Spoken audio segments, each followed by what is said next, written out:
തദ്ദേശ തിരഞ്ഞെടുപ്പിന് മുന്നോടിയായി മദ്യ വിൽപ്പന നിരോധിച്ചുകൊണ്ട് സർക്കാർ ഉത്തരവിറക്കി. ആദ്യഘട്ട തിരഞ്ഞെടുപ്പ് നടക്കുന്ന ഡിസംബർ 9-ന് തിരുവനന്തപുരം, കൊല്ലം, പത്തനംതിട്ട, കോട്ടയം, ഇടുക്കി, എറണാകുളം ജില്ലകളിൽ 7-ന് വൈകിട്ട് 6 മുതൽ 9-ന് പോളിംഗ് അവസാനിക്കും വരെ മദ്യവിൽപ്പന നിരോധിച്ചു. ഡിസംബർ 11-ന് രണ്ടാം ഘട്ട വോട്ടെടുപ്പ് നടക്കുന്ന തൃശൂർ മുതൽ കാസർഗോഡ് വരെയുള്ള ജില്ലകളിൽ 9-ന് വൈകിട്ട് 6 മുതൽ 11-ന് പോളിംഗ് അവസാനിക്കുന്നതുവരെ മദ്യവിൽപ്പന നിരോധിച്ചു. വോട്ടെടുപ്പിൽ തർക്കങ്ങളോ മറ്റോ ഉണ്ടായാൽ റീപോളിംഗ് നടത്തുന്ന ദിവസവും മദ്യവിൽപ്പന നിരോധിച്ചു. കള്ളുവിൽപ്പനയും നിരോധിച്ചിട്ടുണ്ട്. എക്സൈസിന്റെ പരിശോധന ശക്തമാക്കാനും തീരുമാനമായി.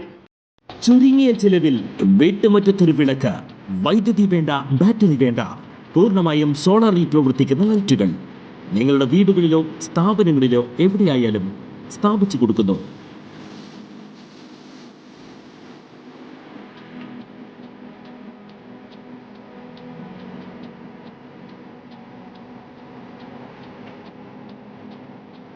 ഹാർഡോൾ സോളാർ ലൈറ്റ്സ്. കൂടുതൽ വിവരങ്ങൾക്ക് വിളിക്കേണ്ട നമ്പർ 9447132148. കൂടുതൽ വാർത്തകൾക്ക് ഞങ്ങളുടെ ചാനൽ സബ്സ്ക്രൈബ് ചെയ്യുക. ഫേസ്ബുക്ക് ഫോളോ അപ്പ് ചെയ്യുക. വാർത്തകൾ വേഗത്തിലറിയാൻ എനി ടൈം ന്യൂസ്.